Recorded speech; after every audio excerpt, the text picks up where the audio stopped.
On a crisp Saturday afternoon when the sun spread its golden warmth across the city park, a single black mom named Angela brought her 6-year-old son Marcus to play on the swings, her heart full of quiet joy as she watched him run, laugh, and chase the falling autumn leaves. Yet beneath her calm exterior was a woman forged by fire and discipline, someone the world did not see for who she really was, for to every stranger she was just another mother, weary yet determined, carrying the invisible weight of life's struggles on her shoulders. But Angela was far more than she appeared. She was an FBI agent trained in counterintelligence, counterterrorism, and undercover operations, someone who had stared danger in the eye countless times and survived, though her cover life as a single mom was as real as it was heartbreaking, because she had lost Marcus's father in a tragic accident and had vowed to protect her son with every ounce of her being, and that promise echoed in every move she made, every cautious glance, every silent prayer.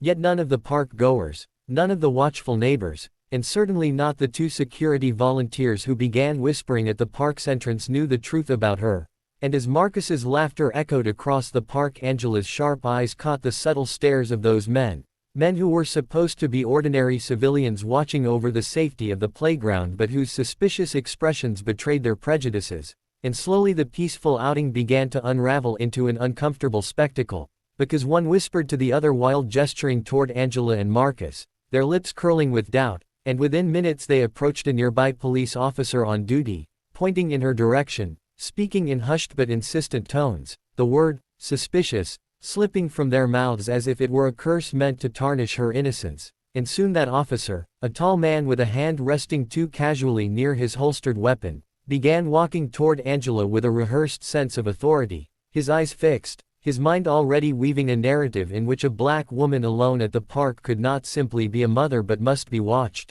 questioned, and doubted. And Angela, though sensing the tension building like a storm on the horizon, forced her breath to remain steady, reminding herself she had survived far greater threats than this, though the sting of injustice pierced deeper than any physical wound she had endured in the line of duty. And Marcus, unaware of the shift in atmosphere, continued to push the swing higher, shouting for his mother to watch, while Angela nodded with a smile that masked the rising fire in her chest. And then came the moment when the officer, clearing his throat in that rehearsed way meant to draw compliance before questions were even asked, stood before her and said, "Ma'am, we've had reports of suspicious behavior. May I ask what you're doing here?"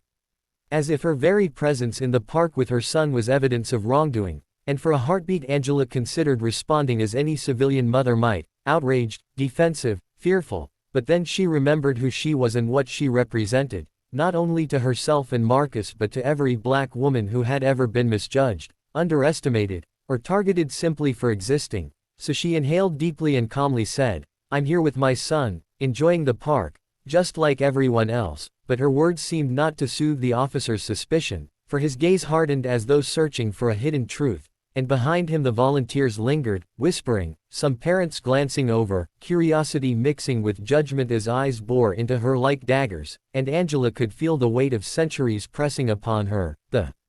history of prejudice, the cycles of mistrust. But she would not bow, and yet she also knew she had to tread carefully, because the slightest rise in tone, the smallest flicker of defiance, could escalate matters dangerously. So she remained composed, her posture steady, her voice level. But then the officer asked for identification, and as she reached into her bag, slowly and deliberately to avoid any misinterpretation, she produced not only her driver's license but also the badge that had rested quietly in her wallet, polished but hidden until necessary. And when she presented it, the world around them seemed to pause, because the small golden shield gleamed in the afternoon sun, and the letters FBI spoke louder than any protest she could have raised. And the officer's expression shifted in an instant from authority to disbelief, his jaw tightening as the reality sank in, while the volunteers who had labeled her suspicious fell silent, their whispers strangled by the shock that the woman they had targeted was not some ordinary civilian to be interrogated but a federal agent,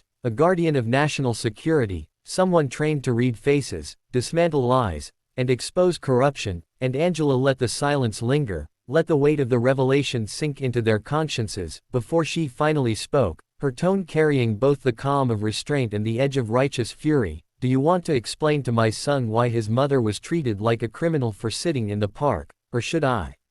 And Marcus, finally sensing the tension, clutched her hand, looking up with wide, innocent eyes, and Angela's heart broke at the thought that even in a world where she risked her life for justice, her son would have to grow up witnessing moments like this, where prejudice overshadowed truth, yet she refused to let this moment define her, instead turning it into a lesson, standing tall and unshaken as the officer muttered an apology, clearly rattled, clearly realizing the mistake yet unable to undo the humiliation already inflicted, while the crowd that had been watching shifted uncomfortably, some ashamed, others avoiding eye contact, and Angela guided Marcus away from the swing set, holding her head high, not as someone who had been wronged but as someone who had triumphed in dignity, though inside her chest burned with 1,000 unspoken words, the frustration of knowing that no badge, no title, no authority could fully shield her from the biases of a society too quick to judge, but also the conviction that her strength was unbreakable,